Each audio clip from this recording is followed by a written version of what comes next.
get an offer like that was what, it's like, that would have been the first in history for a fighter to get a big offer in 1 second. You know what I'm saying? But people choose their own path in life, man. Just like the Dylan White situation. I bet he would have. I bet he feel he should have fought AJ now and got the $5 million or whatever was being reported. Now, you know, it's crazy. What do you think of Ruiz? Ruiz is a skilled fighter, bro. I had to really you can't go up in there on him because every time I throw the bait out, he bites. I'm like, you know what I'm saying? Time I punch, I'm like, oh. You know what I'm saying? Because he had a lot of skill. You know what I'm saying? He was very experienced. You know, he had over 365 amateur bouts. You know what I'm saying? I only had 35 amateur bouts plus my professional. And that was it. But he was very challenging, and I needed that for my career. Because just like now, nobody wants to fight him because they call him old. If he's old, then I'm going to take him out. You know what I'm saying? I'm fighting Ortiz again because I want to bless him again because of his daughter. I got a ill daughter he does as well too. But I wouldn't say ill. My daughter's well alive. You know, she's overcome. Doctor said she would never be able to walk, never have a natural childhood. What's up, fight fans? This is Kurt DeVille with Counterpunch Boxing News, and I was letting you guys listen to a portion of a video from IFL TV with Deontay Wilder.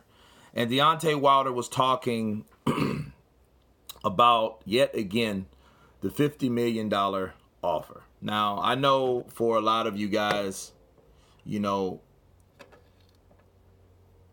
in this community, the Counterpunch squad, right? You've heard this over and over again because I've debunked it, you know, and once again, I'm going to have to counterpunch it because he said that, you know, Anthony Joshua should have took the $50 million, the offer that they sent. You know,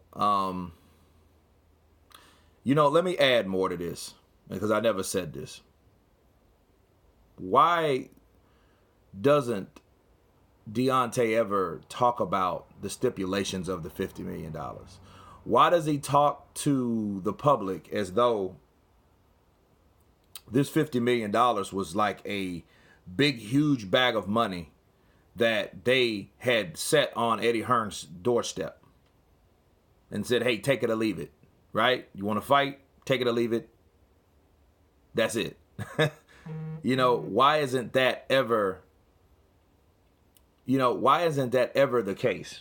Why isn't that ever the facts? Like, the facts of the matter is that the $50 million, according to Deontay Wilder, was real. They say it was real. Okay. Where's the contract? Where was the email? Because Steven Espinosa said he had an email. Because I specifically remember him saying, you know, remember him and Eddie were going back and forth through Twitter, and he was like, you know, and Steven Espinosa, well, I have the email. I have it. Well, I'll show you. Well, we have it that we sent to Barry, right? Well, if you sent it to Barry to put all that arrest, because you know how big that was at that time. It's not that big anymore, but, you know, at the time it was massive, right? So why wasn't that ever surfaced? Because it looks like things that were real, that were tangible, would come to a light. If, okay, you couldn't talk about, you couldn't dig up the money. So at least dig up the evidence that there was money, if that made sense. I would feel a lot better about it. Then Deontay would have a better bragging tool of saying, hey, AJ turned down $50 million. But him emailing Eddie Hearn when he has a whole team surrounding him and they didn't seem to do the same thing. Oh, until a year later, then they said they did it a year ago. And Steven Espinosa, which is a executive producer, he's an exec at Showtime. He said, oh, well, it was real. The $50 million was real. Right? And then he denied what Frank Warren said. And Frank Warren said that they were a part of the $50 million. You see what I mean? And then okay, so if you put these two guys in a room and you ask them, like, where did the $50 million come from? I wonder which one would choke up. Because it seems like to me that Frank Warren said one thing, Steven Espinosa said another thing, And these guys can't get on the same chord, right? And it's weird because I look at that and I'm like,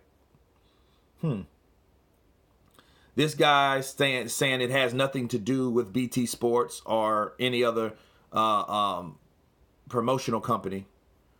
Then Frank Warren saying it does. And then Ludabella saying, hey, it did. So I believe that it was Ludabella and Frank Warren are saying the same thing. You know, so what, you know, Ludabella said, what was wrong with that? You know, Ludabella's like one of the realest in the business. What's wrong with that? Fuck yeah, I was going to come, but we're not going to go get a guy from fucking UK without a UK fucking promoter. What the fuck are you talking about? You know, he was just going ballistic. And that was on the Boxing Voice, right? We debunked all this. Now, we did this little history memory lane recap, okay? And, of course, we know AJ was signed with Sky Sports, so it would be a conflict of interest. You know, and then he would have to break contract with Sky Sports because, you know, they would want to be they would have to have a piece of it because he signed with them, right? And yet Deontay Wilder to this day brings this up. Oh, he should have took the $50 million. You know, first he says, as you heard in the video, he says that that would be the first time anyone else ever received that amount of money at one time. Maybe he meant to say the first heavyweight, because that's not the first amount of money. You ever heard of Floyd Money Mayweather? Manny Pac-Man Pacquiao? They had way more than that. They made way more than that at one night. What did Floyd make? 280 million? One night? What did Manny make? What, 180 some million? One night? One fight? Right? Two guys, one fight, damn near $500 million? Unreal. So no, I don't see where he's trying to make that $50 million. Don't get me wrong. Somebody called me and told me that I had $50 million. I would be ecstatic. I don't know what I would do, honestly. You know what I mean? Cancel Christmas, right? But $50 million is a lot of money. I'm not saying it's not, but for what Deontay's saying, he's saying it as though it was like the creme de la creme, the biggest of the biggest. Maybe in the heavyweight division, but not of overall boxing. You know, Deontay is right. It is a beautiful time to be in boxing, especially heavyweight boxing, like he said. But it's not because of him, okay? Deontay been in this game 11 years. So wasn't 11 years ago, 10 years ago, 9 years ago, 8 years ago, 7 years ago, 6 years ago, 5 years ago? Wasn't the heavyweight division lame? Wasn't it lame as fuck back in those days? That's when he was fighting, right? That's when he was on the scene. Now it comes to fruition that you have. It started with Fury. He took out the guy that had the fucking heavyweight division on apartheid, okay? The Klitschko's had that shit on apartheid, and when Vitaly retired, Vladimir picked up where he left off, and then he carried on the apartheid torch, okay? And then Tyson Fury took that shit and freed everybody. And then he got too free because he got too high and then start partying and shit. Start losing his mind, right? Well, he got out of the picture, but he was the one that unlocked this all, right? Meanwhile, you had this Olympian coming out of like this British golden Olympian named Anthony Joshua, right? They started putting him on a high-speed training contest to see if he could do this as the fastest. I don't know what the hell they were doing with Anthony Joshua, but that's what it looked like, because he was beating these guys, he was fighting these guys, and he was moving rapidly, you know? And Shelly Finkel, the same manager of Deontay Wilder, conducted a 50-50 split for Anthony Joshua and Vladimir Klitschko, okay? Now, that was supposed to be the fight that took the young warrior out, the young Olympian out, and it almost did, but it didn't, okay? So, after that, we had a new heavyweight star. Now, to add with that, a guy that's already been there, which Shelly Finkel's other fighter, which is Deontay Wilder, that wasn't allowed to get he didn't have that opportunity to get that fight, right? Started, hey, this is the heavyweight champion of the world. This is the WBC champion over here. Let's match him up. And, since both of these guys were undefeated, both were champions, one was unified, the other one had the WBC, which was, for in a lot of people's eyes, the most prestigious belt. And that's how things continued. Now, I admit, Deontay Wilder, because of the train that he jumped on, in the position that he was in, he started to raise his profile. But I think, honestly, he did that too late. I think the things that he could have done in his career, he wasn't allowed to do, or he chose not to do. One or the other, right? And because of that, that's why the heavyweight division went like it went. Because this is heavyweight boxing. People lose. Hell, Deontay could lose next year.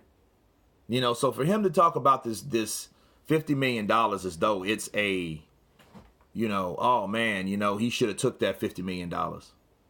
It's ludicrous at this point, because if he wouldn't have turned down the $50 million, that means Deontay Wilder would never have to turn down the $120 million. And I don't know why he does not bring those two things up in the same breath.